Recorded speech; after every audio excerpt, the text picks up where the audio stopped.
नमो अरिहंताणं।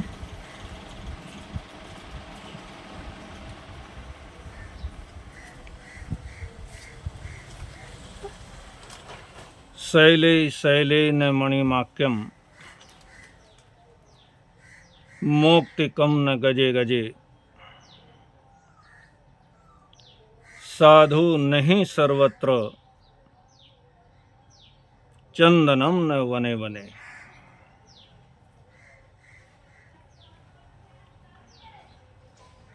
जैसे हर पर्वत के अंदर हीरे जवाहरात नहीं मिलते,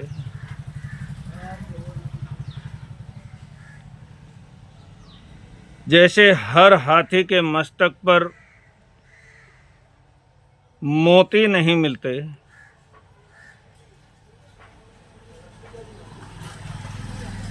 जैसे हर जंगल में चंदन नहीं होता,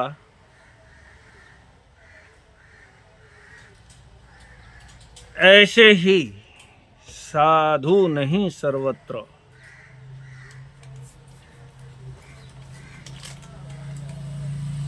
संत पुरुषों का मिलना भी अति दुर्लभ घटना है हमारे जीवन की।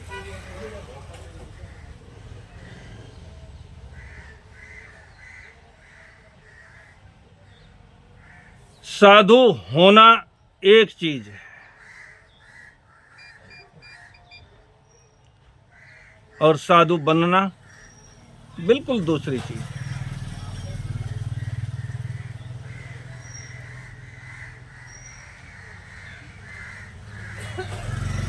एक तो वेशभूषा से हम पहचानते हैं कि ये साधु है।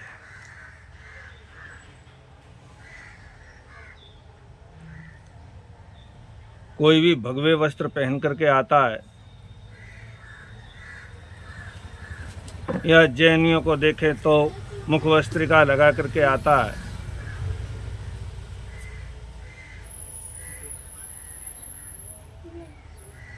तो अनायास उन्हें देख करके हमारे हाथ जुड़ जाते हैं।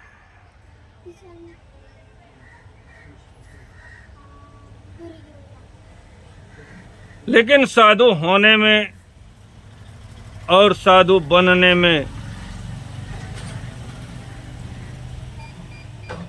बिल्कुल अंतर है।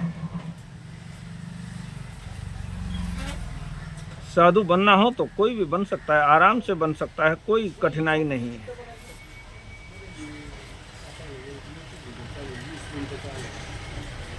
बस थोड़े से कपड़े चेंज कर लिए, बन गए साधु।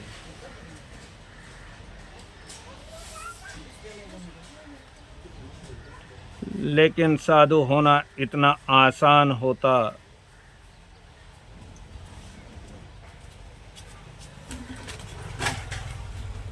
तो फिर तो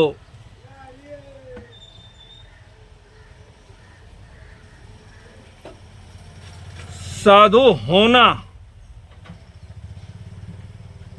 ये कपड़े का नहीं, अंतर का रूपांतरण है।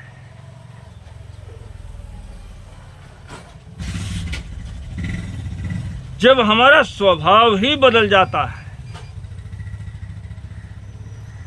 फिर हमने कपड़े चेंज किए या नहीं किए उससे कोई ज्यादा फर्क नहीं पड़ने वाला।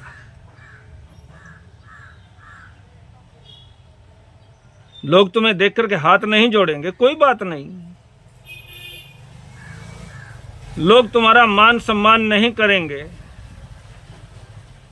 इतना ही तो फर्क है। लेकिन जो दोनों ही अंदर और बाहर दोनों ही तरह से साधु का रूप धारण करता है, उन्हीं के लिए ये बात कही गई, साधु नहीं सर्वत्र।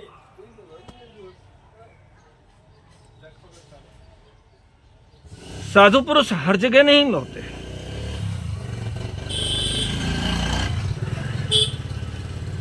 और साधु तुम्हें गली गली के अंदर घूमते मिल जाएंगे। इसलिए कल का विषय हम ले रहे थे ना, श्रावक बड़ा यानी गृहस्थ बड़ा या साधु बड़ा। अगर श्रावक गृहस्थ सदगृहस्थ अपने कर्तव्यों को जानता है, अपने अस्तित्व को पहचानता है,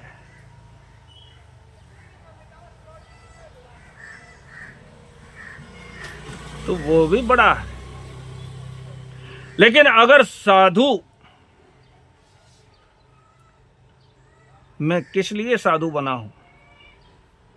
मैं बहुत सारे श्रावकों को देखता हूं ना, जिन्हें देख करके हमें अपना रूप नजर आने लगता है,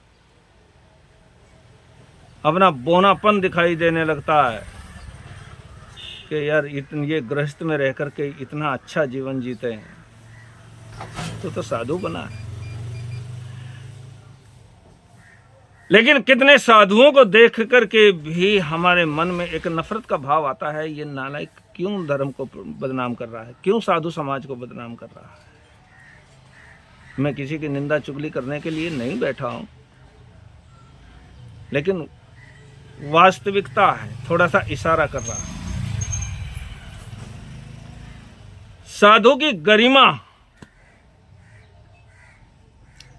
हमारे दादा गुरुदेव श्री शांति स्वरूप जी महाराज, उत्तर भारत प्रवर्तक, अपने समय की एक महान विभूति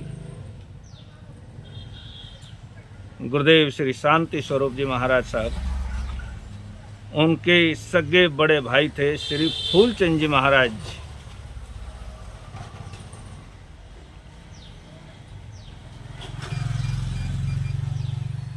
और उनके पिता थे सरल आत्मा गुरुदेव श्री खूबचंद जी महाराज। जब भारत पाकिस्तान का बंटवारा हुआ, मैं कोशिश कर रहा हूं साधु कैसा होना चाहिए, साधु की इस मानव जगत में क्या स्थान।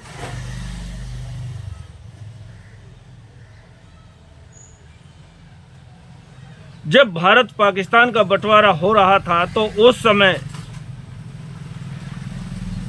गुरुदेव रावलपिंडी के अंदर विराजमान थे। रावलपिंडी में एक छोटा उपनगर था जिसे उस समय में भावड़खाना बोलते थे। भावड़खाना यानी पंजाब में आज भी जैन समाज के लोगों को भावड़े कहा जाता है। पता है आपको? जैन समाज के लोगों को भावड़े कहा जाता है, और ये बड़ा सम्मान का शब्द है। ये उनके प्रति आदर का भाव है। भावड़े यानी जिसके भाव बढ़े हों। तो वो वहां पर पूरे के पूरे उस उपनगर में जैन लोग रहते थे, इसलिए उसको कहा जाता था भावड़खाना।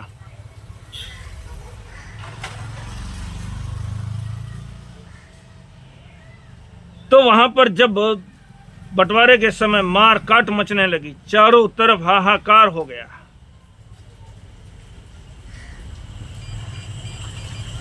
लोग इधर उधर भाग रहे थे, अपने लोग भी भागने लगे।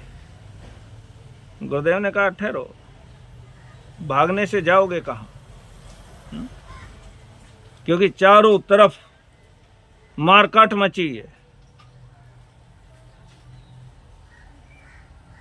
बाहर की तरफ भागने से कुछ भी नहीं होगा, बच नहीं सकोगे। इसलिए तुम अंदर की ओर धर्म की शरण लो।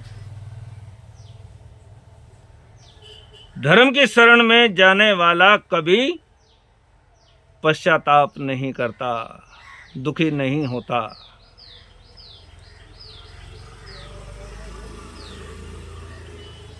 गुरुदेव ने कहा बाहर कहीं पर भी भागोगे, कितना भी भागोगे, आखिर पकड़े जाओगे। बैठो और भगवान का नाम लो, धर्म की शरण लो।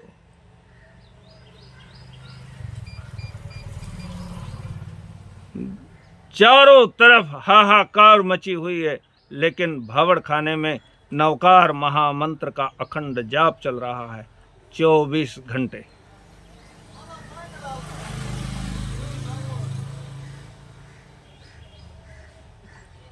आतताई लोग वहां पर भी आते हैं, अरे चलो भावड़ खाना, क्योंकि जैन समाज के लोग संपन्न लोग माने जाते हैं, और है भी। मैंने बताया था ना पहले, संपन्न क्यों है। चलो भावड़ खाने को लूटेंगे, आते हैं, लूटने के लिए आते हैं, और जब उसको दूर से देखते हैं तो देखते हैं कि वो सारा भावड़ खाना धूं धूं करके जल रहा है, ऊंची ऊंची लपटें उठ रही है।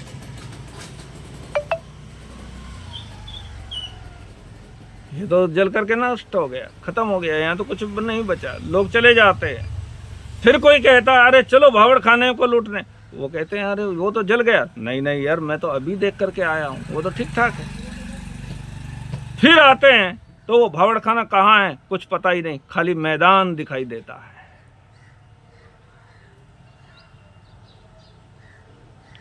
आप इन्हें एक चमत्कारिक घटना मान रहे होंगे, लेकिन ये चमत्कार नहीं, ये धर्म की शरण का प्रभाव है।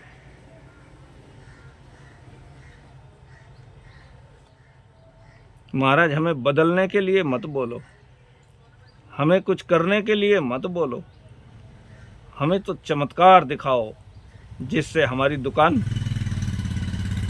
हमारा व्यापार अच्छा चले, जिससे हमारा बेटा पास हो जाए। बहुत सारी इच्छाएं हैं, ऐसे चमत्कार संभव नहीं होते। तो वहां पर देखते हैं कि वो तो भावड़ खाना ही नहीं है। कितनी बार उन आतताइयों ने वहां पर आने की, उसको लूटने की कोशिश की।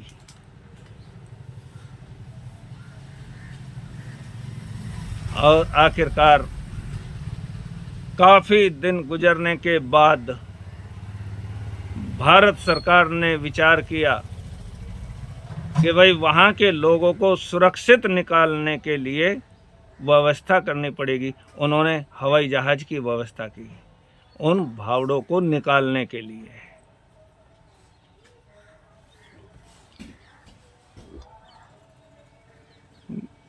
जब हवाई जहाज वहां लेने के लिए पहुंचा तो गुरुदेव ने कहा कि ठीक है भाई, अब तुम, क्योंकि ये रहने लायक स्थान तो रहा नहीं है,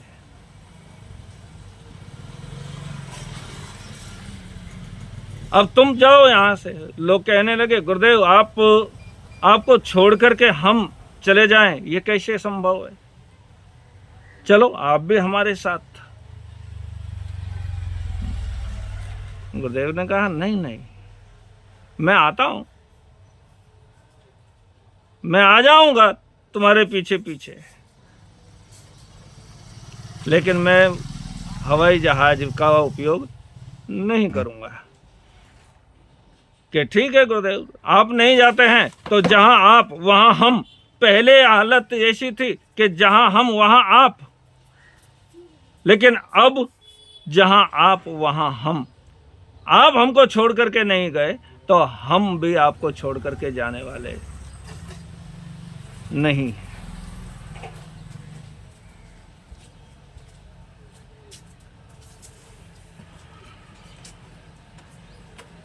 साधु हो तो ऐसा जो मानव समाज के लिए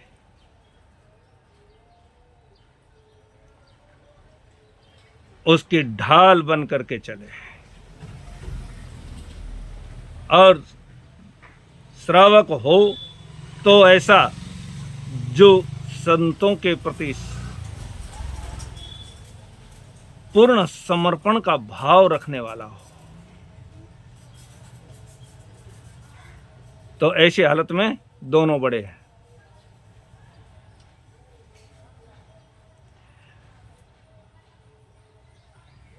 गुरुदेव ने मना कर दिया, मैं नहीं जाऊंगा।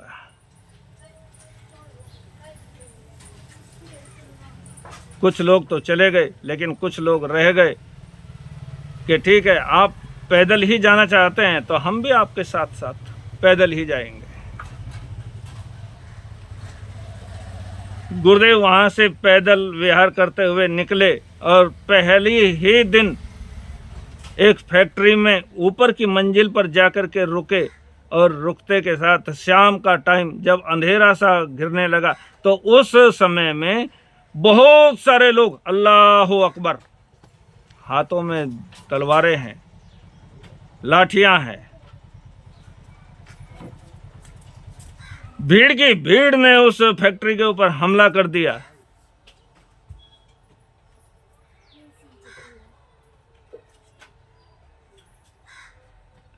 जो साथी संत थे वो थोड़े घबराने लगे, गुरुदेव अब क्या करेंगे, भागो यहां से। कि भागने के, इतने दिन भावड़ खाने में जिसने तुम्हारी रक्षा की उसके ऊपर जरा भी भरोसा नहीं आया। जाओ, मैं दरवाजे पर बैठता हूं, तुम अंदर बैठ करके नवकार मंत्र का जाप करो। महाराज कुछ उपाय बताओ, बहुत परेशानी में हूं। महाराज ने कहा कि भाई नवकार मंत्र का जाप करो, सब अच्छा हो जाएगा। महाराज जी वो तो ठीक है, लेकिन कोई अच्छा सा मंत्र। नवकार मंत्र तो ठीक है, क्योंकि हमारा चिर परिचित है। जब हमें ढंग से बोलना भी नहीं आता तब हमारे माँ बाप सिखाते हैं, बोल बेटा नमो अरिहंताणम।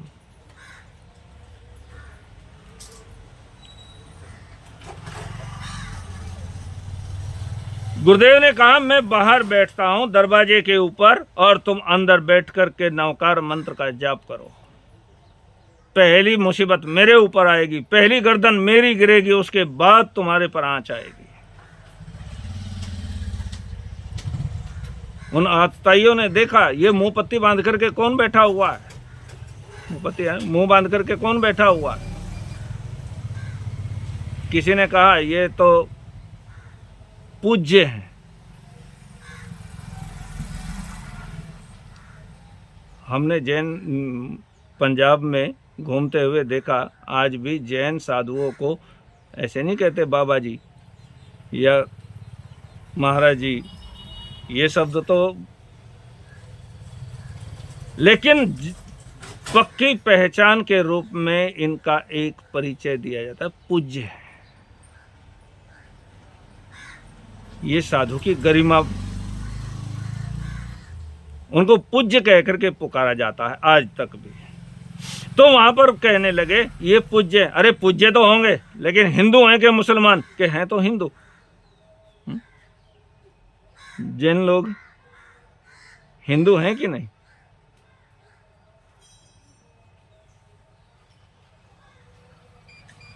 अगर हिंदू नहीं है तो फिर हिंदुस्तान में भी रहने का अधिकार नहीं है। लेकिन ये भी बात हर किसी ने जान लेनी चाहिए कि हिंदू कोई धर्म नहीं है।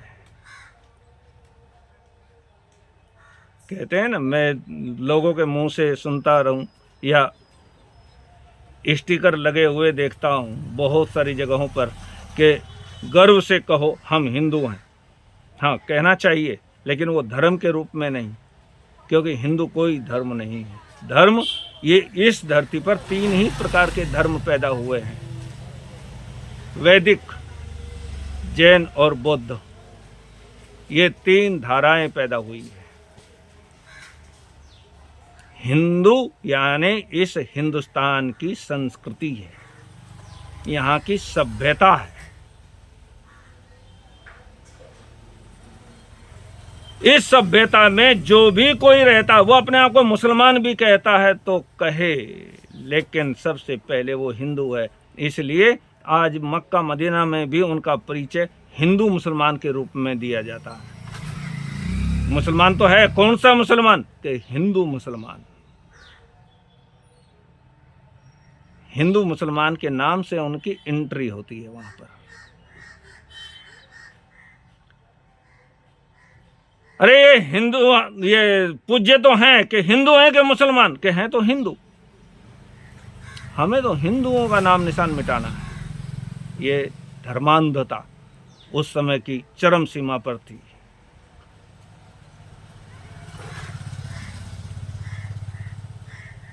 अल्लाह अकबर के नारे लगाते हुए वो सीढ़ियां चढ़ने लगे। गुरुदेव सामने बैठे हुए हैं।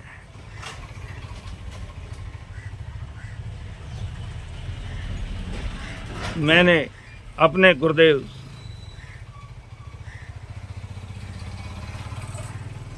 पूज्य श्री सुमति प्रकाश जी महाराज साहब के मुखारविंद से सुना है ये घटनाक्रम कि न जाने क्या हुआ उन्हें, क्या ऐसा कुछ दिखाई दे गया। एकदम ऐसे भयभीत होकर के वापस उल्टे पैर भागे। उनके हाथ में जो तलवारें थी, लाठियां थी, वो सब वहीं पर फेंक दी मैदान में और या अल्लाह बख्श दे, या अल्लाह बख्श दे कहते हुए भाग गए। देखते देखते मैदान साफ, कोई नहीं था, सब भाग गए। जब ये खबर हिंदुस्तान में पहुंची तो उस समय जाकर के गुरुदेव से विनती की, गुरुदेव अब ये समय पैदल चलने का नहीं है, बहुत लंबा रास्ता पाकिस्तान की धरती से गुजरना है, तो अब आपको हमारी विनती स्वीकार कर लेनी चाहिए।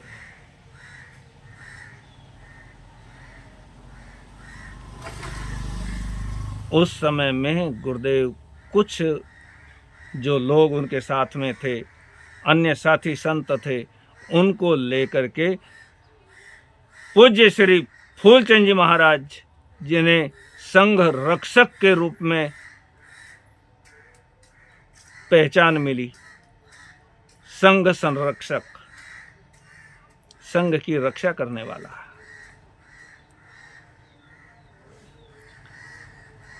वो जीता है आत्मा में लेकिन रहता है समाज में, संघ में। अंदर की भी जिम्मेदारी निभाता है तो बाहर की भी जिम्मेदारी निभाता है। साधु कोई ऐसा काम ना करे जिससे पूरी समाज को नीचा देखना पड़े।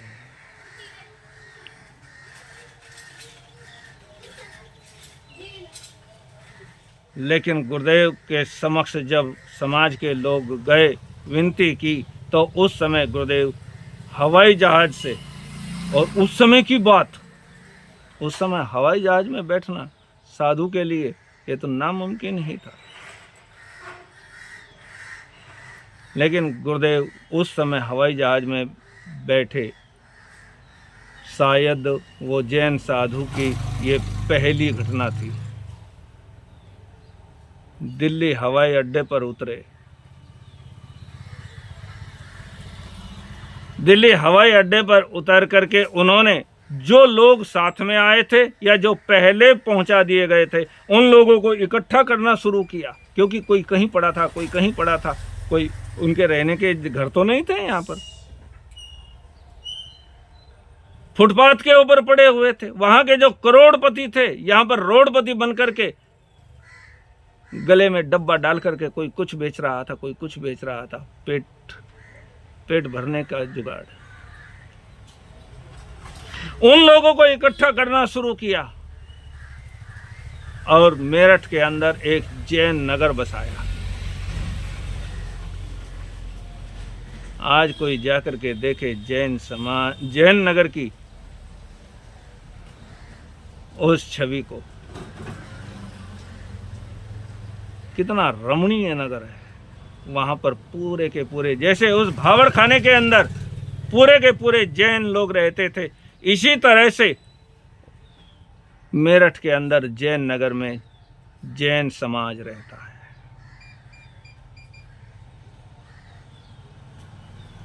साधु हो तो ऐसा, फिर वो बड़ा है। समाज के लिए माथे की बिंदी है। जैसे किसी सुहागन के लिए बिंदी का महत्व है,